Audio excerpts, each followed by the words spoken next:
क्या आपने कभी सोचा है कि एक छोटे से गांव से शुरू हुआ एक सपना पूरी दुनिया में करोड़ों लोगों को जोड़ने वाला नेटवर्क कैसे बन गया। आज हम बात करेंगे भारत की सबसे बड़ी टेलीकॉम कंपनी में से एक एयरटेल की। यह कहानी है एक ऐसे व्यक्ति की जिसने सीमित संसाधनों के बावजूद अपने विजन और मेहनत से एक नई क्रांति ला दी। कैसे सुनील मित्तल का यह सपना हकीकत बना और एयरटेल हर भारतीय की जिंदगी का हिस्सा बन गया। तो दोस्तों, इस कहानी की शुरुआत होती है 1957 से, जब सुनील मित्तल का जन्म पंजाब के लुधियाना शहर में हुआ था। उनके पिता सतपाल मित्तल एक फेमस राजनेता थे और 2 बार सांसद भी रह चुके थे। लेकिन सुनील ने पिता के राजनीतिक करियर के बजाय व्यापार का रास्ता चुना। सुनील हमेशा से आराम की जिंदगी नहीं बल्कि कामयाबी पाना चाहते थे। इसके लिए उन्होंने कड़ी मेहनत की। सुनील मित्तल ने अपनी शुरुआती पढ़ाई मसूरी और ग्वालियर से किया था। उसके बाद उन्होंने पंजाब यूनिवर्सिटी में दाखिला लिया और 1967 में अपना ग्रेजुएशन पूरा किया। जब सुनील 18 साल के हुए तब उन्होंने अपने पिता से 20,000 रुपए लेकर अपने दोस्तों के साथ मिलकर एक छोटा सा साइकिल का बिजनेस शुरू किया, जिसमें वो हीरो साइकिल के कुछ पार्ट्स बनाते थे। इस बिजनेस में उन्हें मुनाफा भी हुआ, लेकिन सुनील को इसमें ज्यादा संभावनाएं नहीं दिख रहा था। इसलिए सुनील मित्तल ने साइकिल पार्ट्स का बिजनेस बंद कर दिया और दूसरी काम की तलाश में लग गया। फिर 1980 की शुरुआत में सुजुकी ने भारत में पोर्टेबल जनरेटर का बिजनेस करने के बारे में सोचा। सुनील ने इसे एक मौके की तरह देखा और वे सुजुकी की डीलरशिप लेने में कामयाब रहे। इसके बाद सुनील मित्तल ने सुजुकी के पोर्टेबल जनरेटर डिवीजन के सबसे पहले भारतीय डीलर बन गए। समय बीता और कुछ ही सालों बाद पोर्टेबल जनरेटर बनाने का लाइसेंस बिरला और श्रीराम फैमिली जैसे दिग्गजों को मिल गया, जो उस समय यामाहा और होंडा के साथ टाई अप में थे। सरकार के इस फैसले के बाद सुनील का जनरेटर बिजनेस लगभग ठप पड़ गया। बिजनेस बंद होने के बाद सुनील मित्तल ने सोचा कि अब वे विदेश जाकर ही किसी नए मौके की तलाश करेंगे। इस माइंडसेट के बाद सन 1984 में सुनील ताइवान पहुँचे।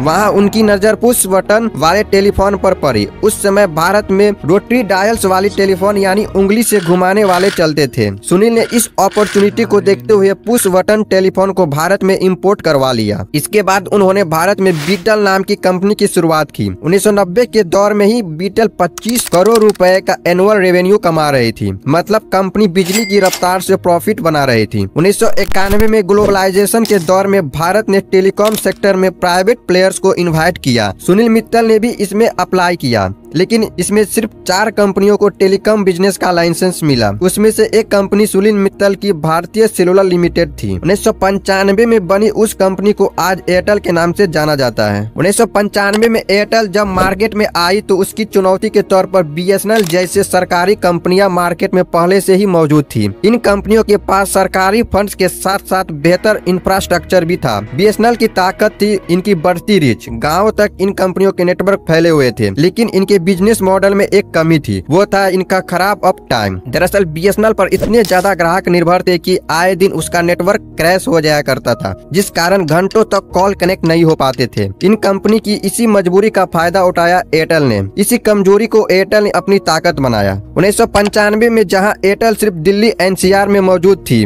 वो 1 साल में ही हिमाचल प्रदेश पहुंच गई और 5-6 सालों में पूरे देश में एयरटेल का नाम पॉपुलर हो गया था। इसके लिए एयरटेल ने मार्केटिंग पर काफी ध्यान दिया कि तभी साल 2016 में भारत में नोटबंदी हुई और दूसरा इसी साल जियो ने टेलीकॉम सेक्टर में तबाही मचाई थी। जियो के फ्री 4G ऑफर से लगभग सभी बड़े टेलीकॉम कंपनी की कमर टूट गई थी। इसका असर अन्य कंपनी पर यूं पड़ा कि वे इस मार्केट से लगभग लापता ही हो गई। फिर 2020 में कोविड महामारी आई। अचानक से वर्क फ्रॉम होम और ऑनलाइन लर्निंग का ट्रेंड शुरू हुआ। इससे घरों में डेटा की जरूरत बढ़ी। एयरटेल ने इसे मौके का फायदा उठाया और अपना पूरा ध्यान एक्सट्रीम सर्विस पर दिया। एयरटेल ने अपने एक्सट्रीम सेटअप बॉक्स के दाम अचानक कम कर दिए। ग्राहकों को एक ही जगह अनलिमिटेड डेटा से लेकर हर तरह की OTT ऐप मिलने लगी। इसके साथ एयरटेल ने आकर्षक DTH ऑफर भी दिए। 2020 में देश में कुल 95 लाख नए ब्रॉडबैंड कनेक्शन लगे, जिसमें 17 लाख एयरटेल के थे और महज 17 लाख जियो के। जनवरी 2021 में एयरटेल ने फिर 59.5 लाख ब्रॉडबैंड कनेक्शन जोड़े, वहीं जियो सिर्फ 19 लाख ही जोड़ पाए। इस सेक्टर में जियो के के मुकाबले एयरटेल की ग्रोथ 300% ज्यादा थी। आज एयरटेल 18 से ज्यादा देशों में मौजूद है। भारत में ही एयरटेल के 33 करोड़ यूजर्स है। 2022 में ही गूगल ने $700 मिलियन में एयरटेल के अंदर 1.28% के स्टेक्स खरीदे थे, जिससे पता चलता है कि दुनिया की बड़ी बड़ी कंपनियां भी एयरटेल के साथ पार्टनरशिप करने में इंटरेस्टेड है। और आज इसी लगन और मेहनत के चलते सुनील मित्तल $14.8 बिलियन की संपत्ति के मालिक है। आई होप कि इस छोटे से वीडियो से आपको जरूर कुछ न कुछ सीखने को मिला होगा। अगर वीडियो इन्फॉर्मेटिव लगी हो तो लाइक, सब्सक्राइब एंड शेयर कीजिए। मिलते हैं जल्दी नेक्स्ट वीडियो में, तब तक के लिए जय हिंद।